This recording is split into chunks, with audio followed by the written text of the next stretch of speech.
জয় জয় জয় জয়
হ্যাঁ পারবে না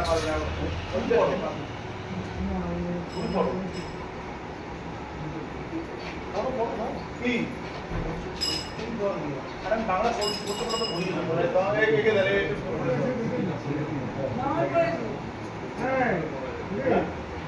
ডাকছে তোমাকে যাও ঠিক আছে বলবো দিন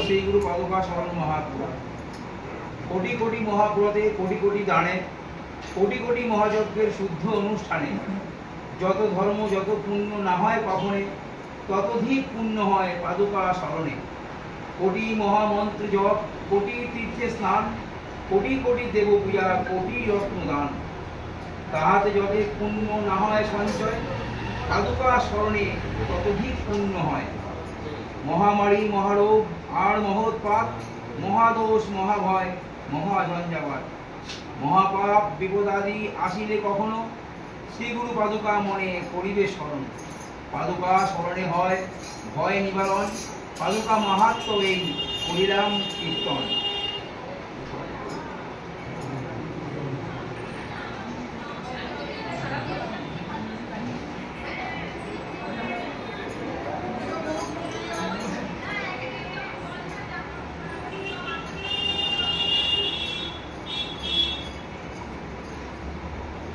এই সব অবগত হয়েছে যে জন তাকেই সদ্গুরু বলে শুনো দিয়া মন সদ্গুরু যে স্থানে করেন অবস্থান সে স্থান পবিত্র হয় লভে পরিত্রাণ এহেন দুর্লভ গীতা যে দেশেতে রয় সর্বদেবগণ তথা রহিবে নিশ্চয় গুরু গীতা নিত্য জপ করয়ে যে জন বিশুদ্ধ পবিত্র জ্ঞানী হয় সেই জন পুনর্জন্ম রোধ হয় দর্শনে তাহার সত্য সত্য মহাদেবী কহিলাম সার সত্য সত্য নিজ ধর্ম কহিনু তোমায় গুরু গীতা গুরু গীতা সমধর্ম নাহিক কোথায় গুরু ধর্ম গুরুদেব গুরু পরম তপ গুরু হতে শ্রেষ্ঠ নাই গুরু তত্ত্ব সব সুদুর্লভ গুরু ভক্তি যে করে অর্জন ধন্য তার পূর্ব অংশ পিতা মাতাগণ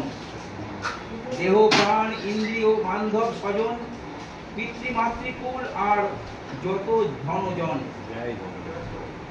গুরুর স্বরূপ সবে করিবে জ্ঞান এই তত্ত্ব কহিলা তব বিদ্যমান কোটি জন্মের জগতপ ব্রত অনুষ্ঠান গুরুর পুষ্টিতে তারা করে ফলদান গুরু রুষ্ট হলে ফল হয় না কখনো তপ জপ নষ্ট হয় শুনো বিবরণ ধন বিদ্যা মতে মত্ত হইয়া যে জন গুরু সেবা নাহি করে সেই অভাজন সে মানব মন্দ ভাগ্য কহিনু নিশ্চয় সত্য সত্য সত্য ইহা নাহিক সংশয় গুরু সেবা পরায়ণ হয় সেই জন অন্য তীর্থে তার আর কিবা প্রয়োজন শ্রেষ্ঠ তীর্থ সদ্গুরুর চরণ কমল তাহার সেবায় হয় সকল মঙ্গল তাহাকেও না কহিবে এই বিবরণ যে রহস্য তব কাছে করেছি বর্ণন অতি যত্নে সর্বদা রাখিবে গোপন গুরু গীতা পাঠে হয় আত্মার দর্শন সরানন গজানন বৈষ্ণবাদী যত ভক্তিহীন হয় যদি অভক্তিতে রত তথাপি তাদের কাছে করিবে গোপন কহিবার কথা মনে না করো চিন্তন যাহার নিকটে ইহা করিবে বর্ণন কহিতেছি মহাদেবী করহ শ্রবণ চিত্তে যার শ্রদ্ধা ভক্তি সদা প্রফুল্ল মন তাহার নিকটে গীতা করিবে বর্ণন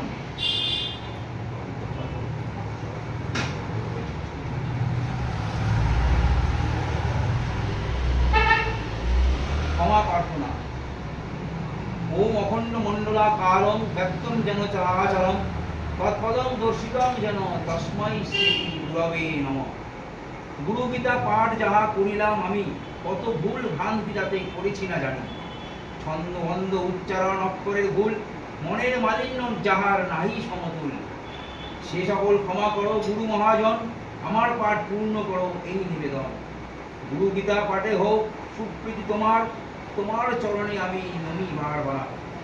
দিবানিশি অপরাধ কত করি আমি, সকল ক্ষমীয় গুরু ওহে অন্তর্যামী। তোমার চরণে করি এই নিবেদন, অধম বলে কৃপা করো গুরু নারায়ণ। ওম অজ্ঞানতিমিরান্ধস্য জ্ঞানাঞ্জন শলাকয়া চক্ষুরুন্মিলিতং যেন তস্मै শ্রী গুরবে নমঃ। শ্রী গুরু জয়, শ্রী গুরু জয়, শ্রী গুরু জয়।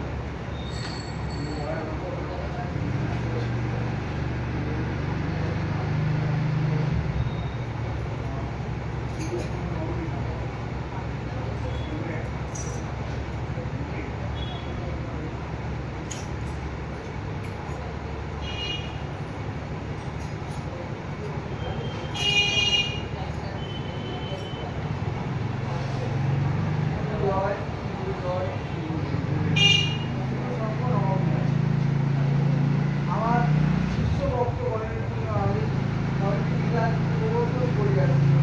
এক, গুরু সঙ্গ আমার প্রাণ। গুরু সঙ্গের জন্য যে প্রাণ দিবে তার জন্য আমি প্রাণ দিব।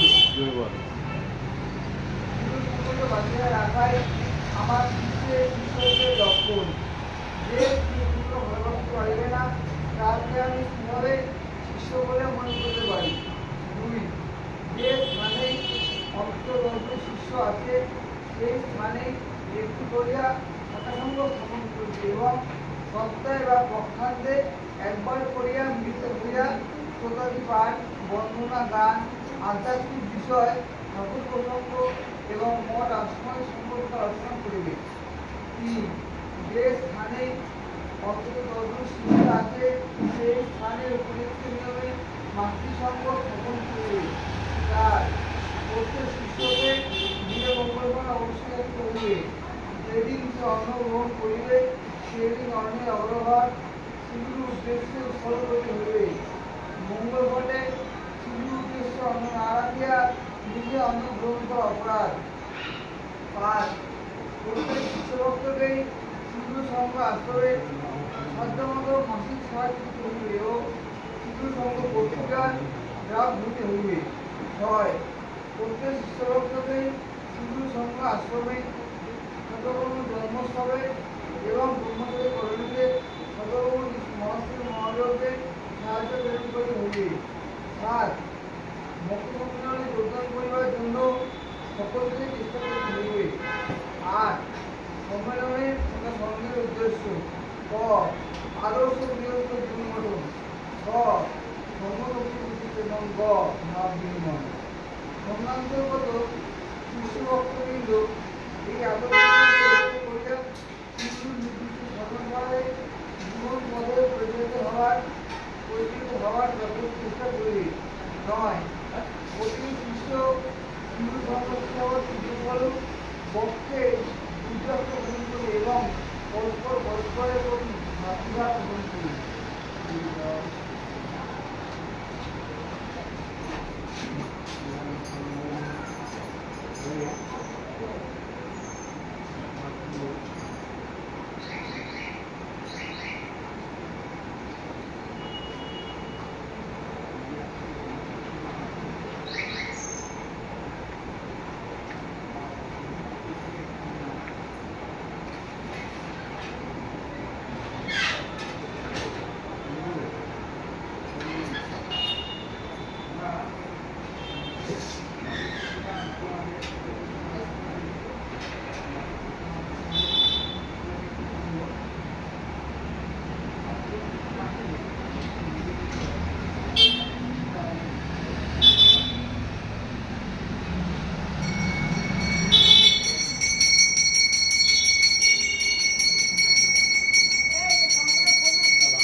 স্ত্রী বলে দিয়েছে। ভাদ্র মাসে ভাদ্র মাসে পাঠ করছি ভাদ্র কৃষ্ণাষ্টমী। লিখেছেন নিবেদিতা দত্ত। হিন্দু পঞ্জিকা মতে সৌর ভাদ্র মাসের কৃষ্ণপক্ষের অষ্টমী তিথিতে যখন রোহিণী নক্ষত্রের প্রাধান্য হয় তখন বা সেই নির্দিষ্ট তিথিতেই কৃষ্ণাষ্টমী তিথি পালিত হয়। এই ভাদ্র মাস হিন্দু পঞ্জিকা অনুসারে বছরের পঞ্চমতম মাস। 24 মতে ভদ্রা নক্ষত্রে যখন সূর্যদেব অবস্থান করেন সেই সময় অনুসারে এই পঞ্চম মাসটির নাম হয় ভাদ্র মাস। এই ভাদ্র মাসের কৃষ্ণপক্ষের অষ্টমী তিথিতে যদুকুল শিরোমণি ভগবান শ্রী শ্রীকৃষ্ণের কৃষ্ণচন্দ্রের আবির্ভাব। তাই এই ভাদ্র কৃষ্ণাষ্টমী তিথি জন্মাষ্টমী বা জন্মাষ্টমী তিথি রূপেই পালিত হয়। এই জন্মাষ্টমী তিথি গোকুল অষ্টমী, অষ্টমী, রোহিণী, শ্রীকৃষ্ণ জয়ন্তী নামেও পরিচিত। ভগবান শ্রীকৃষ্ণচন্দ্রের আবির্ভাব কাহিনী সুপরিচিত এবং প্রায় সকলেই অবগত। শ্রীকৃষ্ণ ছিলেন দেবকী ও বসুদেবের সন্তান। পুরাণ অনুযায়ী সুতপা নামের প্রজাপতি ব্রহ্মার মানুষ পুত্র এবং তার স্ত্রী কৃষ্ণী অপুত্রক ছিলেন। সন্তান লাভের জন্য সুতপা ও কৃষ্ণী তপস্যায় বসেছিলেন এবং বহুদিন ঘোর তপস্যা করার পর ভগবান শ্রীহরি তাদের দেখা দিলেন এবং তার নিকট থেকে বর প্রার্থনা করতে বললেন। সুতপা এবং কৃষ্ণী প্রভু শ্রীহরির রূপ দেখে বিভোর হয়ে প্রভু শ্রীহরিকেই সন্তান রূপে কামনা করে প্রার্থনা করলেন। প্রভুও স্নেহবশে 3 বার তথাস্তু বলে আশীর্বাদ করলেন। তাই ভগবান শ্রীহরি সুতপার ঘরে 3 যুগেই জন্মগ্রহণ করেন। প্রথম জন্ম সত্যযুগে কৃষ্ণ গর্ভ নামে খ্যাত হয়। দ্বিতীয় জন্মে সুতপা কশ্যপ মুনিরূপে এবং কৃষ্ণী দেবমাতা অদিতি কশ্যপের রূপে স্ত্রী রূপে জন্ম নেয় এবং তাদেরই সন্তান উপেন্দ্র তথা বামন অবতার রূপে স্বয়ং শ্রীহরি আবির্ভূত হন। ত্রেতা যুগে এই হল শ্রী ভগবানের দ্বিতীয় জন্ম। এরপর সুতপা বসুদেব রূপে এবং কৃষ্ণী দেবকী রূপে দ্বাপর যুগে জন্ম নেয় এবং শ্রী ভগবান এই বসুদেব ও দেবকীর ঘরে শ্রীকৃষ্ণচন্দ্র নামে পুনরায় আবির্ভূত হন। বসুদেবের 2 স্ত্রী। প্রথম স্ত্রী রোহিণী, যিনি জন্মান্তরে কশ্যপ মুনির স্ত্রী এবং নাগমাতা রুদ্র রূপে ছিলেন এবং দ্বিতীয় স্ত্রী দেবকী, যিনি জন্মান্তরে কশ্যপের স্ত্রী এবং দেবমাতা অদিতি রূপে ছিলেন। রোহিণী এবং বসুদেবের 1 পুত্র 1 কন্যা, যথাক্রমে পুত্র বলরাম এবং কন্যা সুভদ্রা। দেবকী ও বসুদেবের 1 পুত্র, যিনি স্বয়ং ভগবান শ্রীহরি। ভগবান শ্রীকৃষ্ণের আশীর্বাদ অনুযায়ী তিনি স্বয়ং সত্যযুগে আবির্ভূত হন কৃষ্ণগর্ভ নাম দ্বিতীয়বার, অর্থাৎ ত্রেতা যুগে জন্ম নেন উপেন্দ্র নামে তথা বামন অবতার রূপে এবং তৃতীয়বার জন্ম নেন স্বয়ং শ্রীকৃষ্ণ। ভগবান শ্রীকৃষ্ণের আবির্ভাবের মূল কারণ ছিল ধর্ম, সত্য, ন্যায়কে প্রতিষ্ঠা করা এবং অশুভ শক্তির বিনাশ সাধন করা। তারপর যুগে যখন সত্য, সুন্দর, পবিত্রতাকে অন্ধ কুসংস্কার, অজ্ঞানতা গ্রাস করতে উদ্যত হয়েছিল, তৎকালীন সমাজ যখন এক নীতিহীনতায় আচ্ছাদিত হয়ে পড়েছিল, সেই সময় ভগবান শ্রীকৃষ্ণের আগমন সমগ্র মানব জাতিকে রক্ষা করা এবং তমসা ঘোর কুসংস্কারাচ্ছন্ন জীবন থেকে উদ্ধার করাই ছিল মূল লক্ষ্য। আর তাই নিজ মামা, যিনি অজ্ঞানতা, অন্ধকার, দুর্বিনীতের মূল প্রতীক, সেই কংস রাজাকে বিনাশ করেছিলেন। তবে মানব সমাজকে রক্ষা করার সাথে সাথে শ্রী ভগবানের আরও একটি উদ্দেশ্য বুঝতে বা জানতে পারা যায়। তার এই আবির্ভাবের মাধ্যমে। শ্রীমতী রাধারানী ছিলেন কৃষ্ণের অভিন্ন হৃদয়। শ্রীরামের অভিশাপে শ্রীমতী রাধারানীকেও মর্তে জন্ম নিতে হয়েছিল। সুতরাং ভগবৎ শক্তিকে উদ্ধারের জন্য ভগবৎ শক্তিরই তো প্রয়োজন। ব্রহ্মবৈবর্ত পুরাণে এই অভিসম্পাদের কাহিনীটি সুন্দরভাবে লিপিবদ্ধ করা আছে। গোলকধামে শ্রী নারায়ণ নারদ মুনিগণকে বিষ্ণু ও বৈষ্ণবের গুরুকীর্তন বর্ণনা করেছিলেন। সেই অমৃত রসগাথা শুনতে শুনতে নারদ শ্রী ভগবান নারায়ণের কাছে জানতে এবং শ্রবণ করতে চায় যে কেন বিনোদ বিহারী গোলক ছেড়ে মর্তে জন্মগ্রহণ করেছিলেন এবং কেনই বা শ্রীহরি পুণ্যশক্তির অভিন্ন অংশ আদ্যশক্তি মর্তে রাধারূপে জন্মগ্রহণ করেছিলেন। হে প্রভু, হে জগৎস্রষ্টা, আপনি সবিস্তারে রাধাকৃষ্ণের মর্তভূমিতে জন্মগ্রহণের বৃত্তান্ত বলুন। ভগবান শ্রীহরি বললেন, হে নারদ, পূর্বকালে গোলকধামে একদিন শ্রীরামের সাথে আদ্যাশক্তি রাধিকার কলহ হয়েছিল। তখন সেই আদ্যাশক্তির অভিশাপে শ্রীরাম শঙ্খচূড় দৈত্যরূপে জন্ম নেয় এবং শ্রীরামের অভিসম্পাতে সেই আদ্যশক্তি মহামায়া মর্তে মানবী রূপে জন্ম নেয়। নাম তার রাধা এবং সেই সঙ্গে অনন্ত শক্তির আধার শ্রী ভগবান জন্ম নেয় মর্তভূমিতে। হে তপবান নারদ একদিন নির্জনে গোলকপুরীতে সতী রাধিকা শ্রীকৃষ্ণ সখা সুখে অবগাহন করেছিলেন। অত্যন্ত পুলকিত ছিলেন শ্রীমতী। তিনি তার বাস্তজ্ঞান প্রায় হারিয়ে ফেলেছিলেন। পরম আনন্দ সুখে হঠাৎ শ্রীকৃষ্ণ শ্রীমতীকে ফেলে রেখে কৃষ্ণ রাগিনী সখী বিরজার কাছে যান।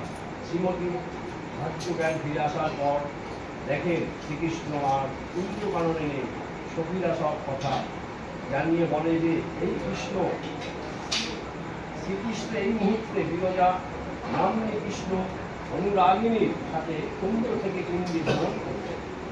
শ্রীমতী রাধারানী ভয়ঙ্কর ক্রোধান্বিতা হয়ে ছুটে গেলেন শ্রীকৃষ্ণ সমীপে।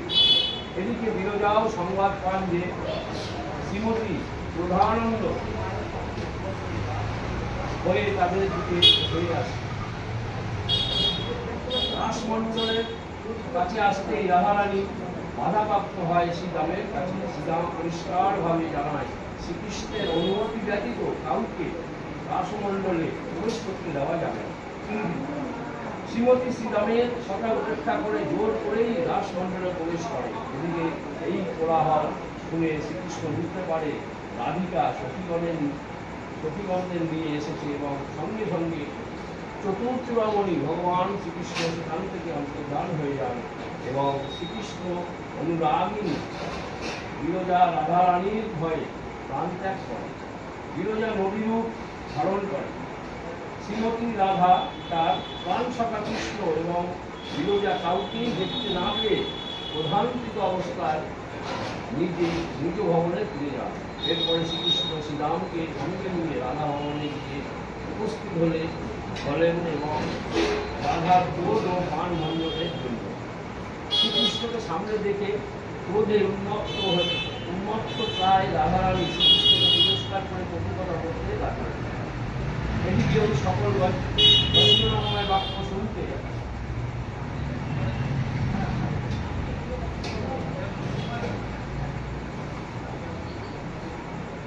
শুনতে শ্রীরামও উত্তেজিত হয়ে পড়ে এবং শ্রীকৃষ্ণের হয়ে রাধারানীর সাথে বাকযুদ্ধে জড়িয়ে পড়ে এবং পরস্পরকে অভিসম্পাদ করা শুরু করে। রাধারানী শ্রীরামকে অভিশাপ দিয়ে বলেন, তুমি মর্তে অসুর করে জন্মাবে। আবার শ্রীরাম সেই আদ্যশক্তিকে অভিসম্পাদ করে বলে, তুমি মর্তে মানব জনিতে জন্ম নেবে এবং সেখানে শতবর্ষ কাল আমার প্রভুর বিরহ যন্ত্রণা ভোগ করবে। ছায়া ও অংশে অলঙ্কিনী বলে তুমি মর্তলোকে নির্দিতা হবে। অগ্নি ও তার স্ফুলিঙ্গ এক অভিন্ন, তবুও আমরা আলাদা মনে করি। আবার কায়া না থাকলে তার ছায়ার কোনো সম্ভাবনাই থাকে না। এই ছায়া এবং মূল কায়া বা অগ্নি ও স্ফুলিঙ্গ উভয়ই দৃশ্যমান, এক দৃশ্যমান ও এক তবু অভিন্ন। শ্রীমতী রাধা এবং শ্রী গোবিন্দ তদ্রূপ এক এবং অভিন্ন এবং একে অপরের অবিচ্ছেদ্য অংশ। এত সত্ত্বেও সেই স্ফুলিঙ্গ যা অগ্নির অবিচ্ছেদ্য অংশ বা ছায়া, যা কায়ারই প্রতিমূর্তি, সেই স্ফুলিঙ্গ বা ছায়া কলঙ্কিত হবে। তা তারা যতই মূল অংশের অংশী হোক, রাধারানী শক্তিমানের শক্তিরূপা হলেও তিনি কলঙ্কিত হবেন শ্রীরামের অভিশাপ। এরপর শ্রীরাম শ্রীকৃষ্ণ চরণতলে বসে রোদন করতে থাকে। শ্রীকৃষ্ণ বলেন, হে শ্রীরাম, রাধিকার বাক্যের অন্যতা হবে না, সুতরাং তোমাকে মর্ত্যলোকে অসুরকুলে জন্মগ্রহণ করতেই হবে। তুমি চন্দ্রচূড় দৈত্য রূপে জন্মগ্রহণ করবে এবং সতী তুলসী তোমার সহধর্মিণী হবে। আবার শ্রীমতী রাধারানীকে সান্ত্বনা দিয়ে বলেন, রাধিকা, শ্রীরামের অভিশাপ ব্যর্থ হবে না, তুমি মর্ত্যভূমিতে প্রস্থান করো, ভয় নেই, আমিও তোমারই জন্য ভবনে জন্ম নেব। বলছে, তুমি মর্ত্যভূমিতে প্রস্থান করো, ভয় নেই, আমিও তোমারই মতো ভবনে জন্ম নেব। ভবন ওদিকে সেই ব্রহ্মার মানুষ পুত্র সুতপা এবং তার স্ত্রী কৃষ্ণী, যারা ছিলেন অপুত্র, তাদের বহু যুগের সাধনায় তৃপ্ত হয়ে স্বয়ং শ্রীহরি অস্বীকার করেছিলেন যে তাদের পুত্র হয়েই মর্তে আসবে।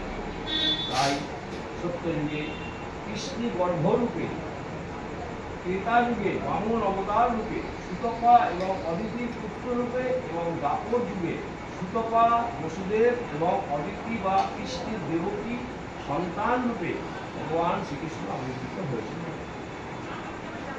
মর্তলোক থেকে অধর্ম, অসত্য, অজ্ঞানকে উৎপাটন করে সত্য, ধর্ম ও ন্যায়কে প্রতিষ্ঠা করা এবং অনন্ত অখণ্ড অংশরূপে শক্তির মাধ্যমে স্বীয় ছায়া শক্তির সাথে একভূত হওয়ার জন্যই ভাদ্র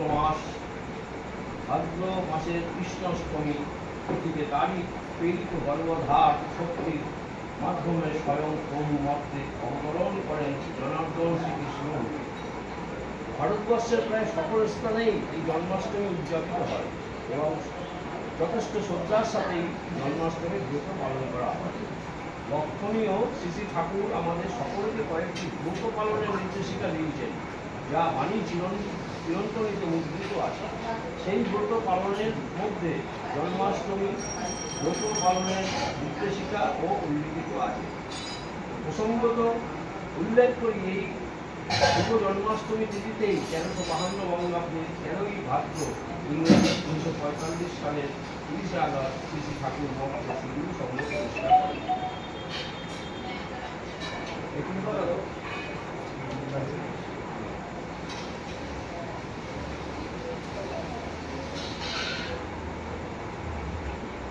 শ্রীগুরু জয়, শ্রীগুরু জয়, শ্রীগুরু।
শ্রী গুরু জয়, শ্রী গুরু জয়, শ্রী গুরু।